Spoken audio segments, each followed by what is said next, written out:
కానీ ఒకానొక దశలో తీన్మార్ మల్లన్న తెలంగాణ రాష్ట్రానికి ఆప్షన్ అయ్యిండు. ప్రతిపక్ష పార్టీలు నిద్రపోతూ ఉంటే కేసీఆర్ని ప్రశ్నించాలంటే ఒక్కొక్కరికి వాస్తవాలు మాట్లాడుకుంటే ఇప్పుడు అధికారం వచ్చింది, నేను మంత్రి అయినా, నేను ఎమ్మెల్యే అయినా, నేను కొట్లాడితేనే మార్పు వచ్చిందని ఎవరైతే అనుకుంటున్నా ఉన్నారో ఆనాడు కేసీఆర్ అరాజకాల పైన కేసీఆర్ కి వ్యతిరేకంగా మాట్లాడాలంటే ఒక్కొక్కరికి ఉచ్చబడ్డది.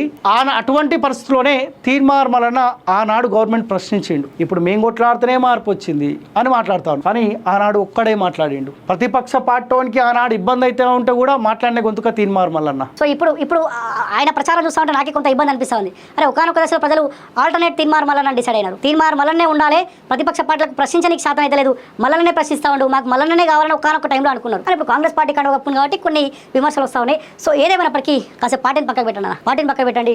నిజంగా ఎంతో మందికి అండగా ఉన్నాడు. ఈనాడు మేము ప్రశ్నించే గొంతుకలో మేము ప్రశ్నిస్తా ఉన్నామని ఎవరైతే చెప్తా ఉన్నారో ఈ గొంతుకను చూసే ప్రశ్నించడం స్టార్ట్ చేశారు. వాస్తవాలే చెప్తా ఉన్నా.